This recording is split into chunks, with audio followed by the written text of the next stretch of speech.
बिस्मिल्लाहिर्रहमानिर्रहीम। अऊज़ु बिल्लाहि मिनश्शैतानिर्रजीम। बिस्मिल्लाहिर्रहमानिर्रहीम।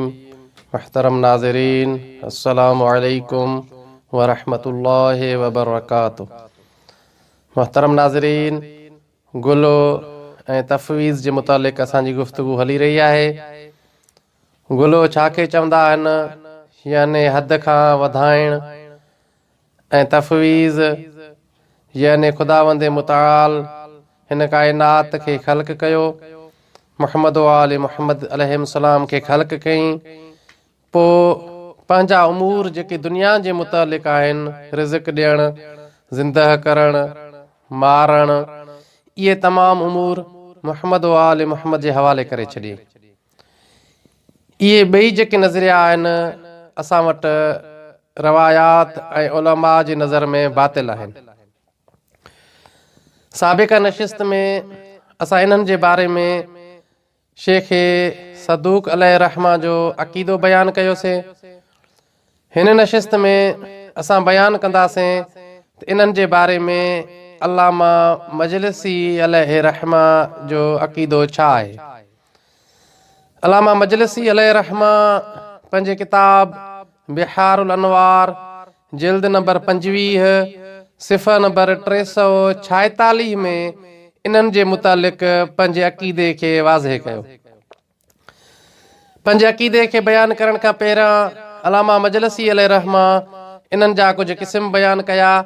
इहे गाली केरु आहिनि, उन्हनि जे बारे में फरमाइनि था, इहे जेके गाली आहिनि, अलम अन्नल गुलू फिन नबी वल आइम इन्नमा यकूनु बिल कौले बेउलुहिया। इहे जेके नबी ऐं आइम अलैहिस्सलाम जे अल्लाह हुजण जा क़ाइल आहिनि। इन सां गॾु अॻिते इहे आइम अलैहिस्सलाम खे इबादत में ख़ुदा जो शरीक करार ॾियनि था, ख़ालिक हुजण में ख़ुदा जो शरीक करार ॾियनि था, रिज़्क़ में ख़ुदा जो शरीक करार ॾियनि था, ऐं ख़ुदावंदे मुताल जो आइम अलैहिस्सलाम में हुलूल थी वञण जा क़ाइल हूंदा आहिनि। उन खां बाद में इहे अफ़राद क़ाइल हूंदा आहिनि त नबी अलैहिस्सलाम या आइम अलैहिस्सलाम इहे बग़ैर वही जे इल्म ग़ैब खे ॼाणनि था। ऐं इन सां गॾु इहे हिकु बातिल नज़रियो जेको हुनजो अॻियो आहे, जंहिंजे इहे क़ाइल आहिनि, उहो जेको हिन महिल बि असां वटि कसरत तइदाद सां पातो थो वञे, उन्ही जे बारे में इशारो कंदे अल्लामा बाक़िर मजलिसी फरमाइनि था, इहे शख़्स क़ाइल हूंदा आहिनि त इन्हनि आइम अलैहिस्सलाम जी मारिफत अमल खां इंसान खे बेनियाज़ करे थी छॾे।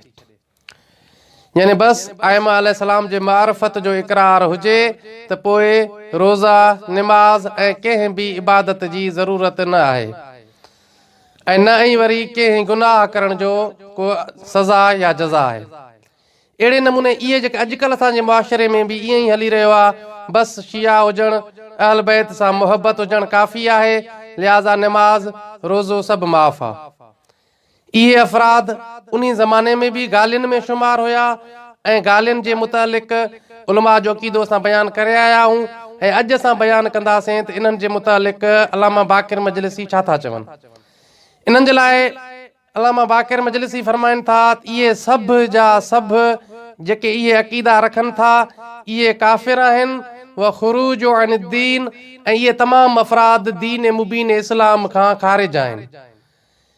लिहाज़ा गुज़िश्ता नशिस्त में शेख सदूक अलैहिर्रहमा जे अक़ीदे मुताबिक़ बि इहे काफ़िर हुया, ऐं अॼु असां ॾिठोसीं त अल्लामा बाक़िर मजलिसी अलैहिर्रहमा उहे बि इन्हनि जे बारे में अक़ीदो रखनि था, इहे गाली ऐं मुफ़विज़ काफ़िर आहिनि ऐं दीन मुबीन इस्लाम खां इहे ख़ारिज आहिनि।